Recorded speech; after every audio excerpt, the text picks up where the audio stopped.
Yo, what up? Dallas Cowboy fans, on my way to work. A little late today, but it's all good. A lot of calls for Jason Garrett to be fired from the Dallas Cowboys. Obviously, after that disappointing loss to the Jets this past weekend, the 0-4 Jets, with a quarterback who had missed the last month because of mono. A lot of people are saying that the team wasn't motivated to play, and if I hadn't heard that enough from Skip Bayless already, I'm hearing that from everybody. Team wasn't motivated. Coaches didn't get the players motivated. And then they talked to Michael Gallup afterwards and asked him about the comments from Jason Garrett comments about Jason Garrett and not motivating the team. And he basically said they're professionals. If you need a coach to motivate you, you're in the wrong profession. Their motivations are winning championships. So the motivation thing, do you think Bill Belichick is out there rah in his team to victories, or do you think that they do that on their own? They have leaders within the locker room, leaders that actually play on the field that motivate them, not necessarily the coach. So I think that when you say that Jason Garrett isn't motivating him, that's a cop-out. So I always refer back, because I hear all these fire Jason Garrett chants, and I always refer back to last year. And many discussions I've had with people, and everybody said it's Scott Linehan. Scott Linehan needs to be fired. He needs to go. The playbook is too basic. Running on first down, screening on third down, it's too basic. Scott Linehan's got to go. He's outdated. His playbook is outdated. We need some new life. So the decision was made in the offseason to bring in Kellen Moore. Everybody was a little iffy. Guy has no experience, no coaching experience at all. Basically went from the playing field to offensive coordinator. Played the first 3 games against Washington, Miami, and the Giants. Looked pretty good. Put up some good points. Playbook looked much more creative than it had been in the past. Crickets on the Kellen Moore. Nobody said anything about Kellen Moore and the job he was doing. Fast forward, lose to the Saints, the Drew Brees-less Saints, lose to the Packers, and lose to the Jets. Now everybody's starting to question the playbook. I even heard Tony Romo say, this looks a lot like a Jason Garrett offense. And if that's the case, why? Why would Jason Garrett mess with something that worked? I don't necessarily understand that. If that's the case, we don't know. That's speculation. I love Tony Romo, but Tony Romo doesn't necessarily know. He's just speculating. Unfortunately, words have meaning. So when he says that, people take that as gospel and run with it. Jason Garrett's now calling the plays. Nobody knows. The point I want to make in this video is, if you fire Jason Garrett, I've heard names, Lincoln Riley.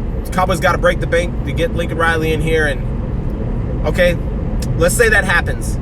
Can you name another time where an NFL team went after one coach and came back and won the Super Bowl the next year or the following year from one coach? And where I'm going with that is, what if Lincoln Riley gets here, sees the talent that he has, sees the coaches that are already on staff, and says, I want to bring in my own coaches? What if he wants to get rid of Kellen Moore? Okay, so you just invested all that money for 1 year for Kellen Moore.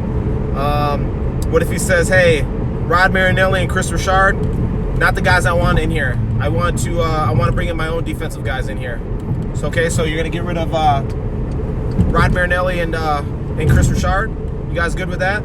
Generally, when you bring in a coach, you're rebuilding. It's going to take a couple years to get where you want to be.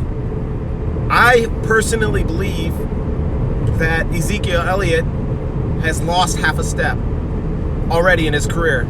I think he takes entirely too many hits. And when that starts happening, there are exceptions to the rule. Adrian Peterson, for one. He took a lot of big hits early in his career, and then finally blew out his knee. But I think he was already like 7 years into his career or something. Whereas Zeke is 4 years in. He doesn't have the same quickness. Maybe he's not in a 100% football shape. I don't know, because he did miss training camp. I don't know. Just doesn't look as explosive to me. Still a great back, still one of the best in the league.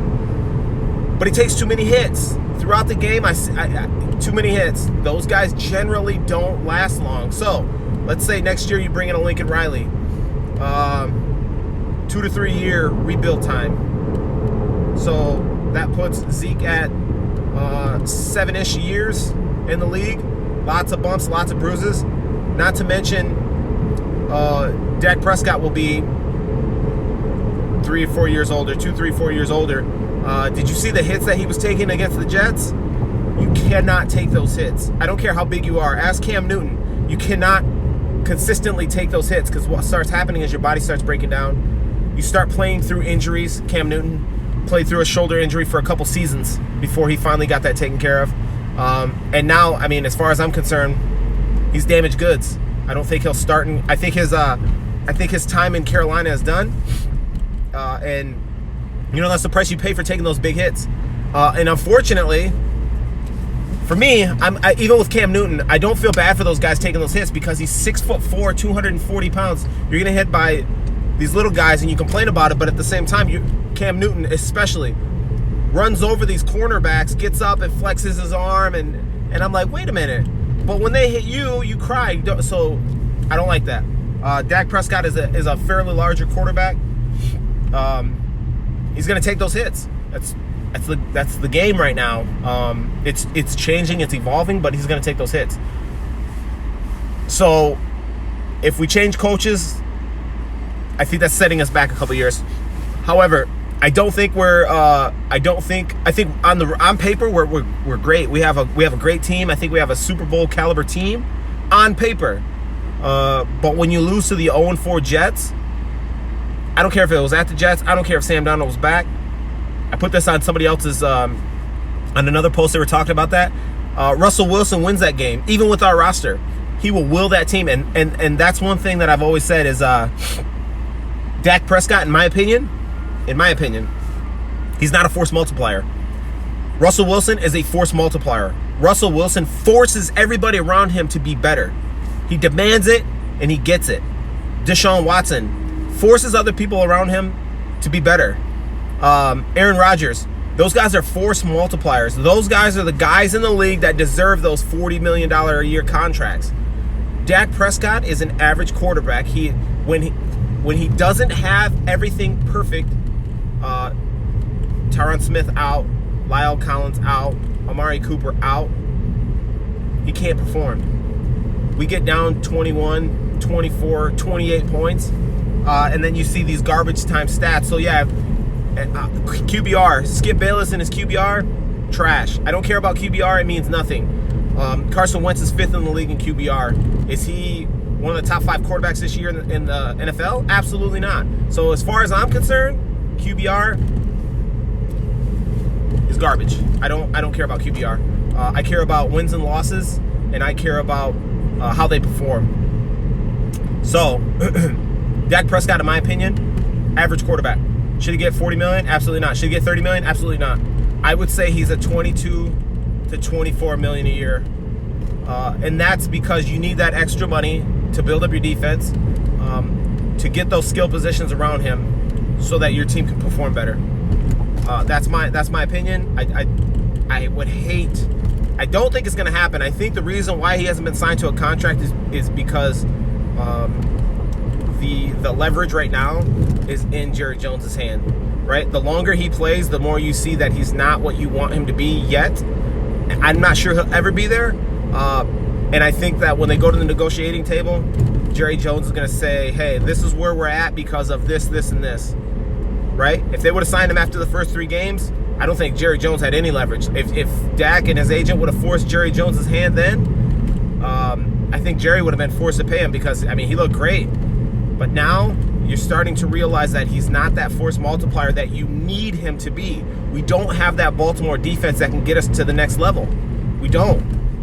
We don't have that run game right now to get us to the next level.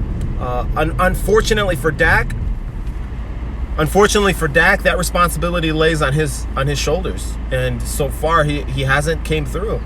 We've got the Eagles this week. I think we win that game, maybe. It depends. I want to see if Deshaun Jackson's playing, if he's 100% healthy. Is Amari Cooper playing? We should win that game. It wouldn't surprise me. We generally get up for these games. Wouldn't be surprised me if we win that game. We've got a very tough schedule coming up. I think the winner of the division is probably going to finish with 9 or 10 wins, and that's it. I think there'll only be one. Only the division winner will get to the playoffs. I don't see any wild card coming out of the East. There are just too many other good teams. Seattle, San Francisco, the Rams. Not that the Rams are good, but just made that trade for Ramsey, so it should help them defensively. Still got some issues on offense, but we'll see. So, yeah, even if we do get to the playoffs right now, we're halfway through the season, right? No, not halfway. About what, week 6? Almost halfway through the season. I don't see us making any deep runs right now. Things really, really need to change in order for that to happen. So we shall see. I think we're far away from where we need to be. But yeah, that's my point I want to make. One, Jason Garrett. You fire him, you're basically starting over. 2, Dak Prescott, not worth $40 million, not worth $30 million.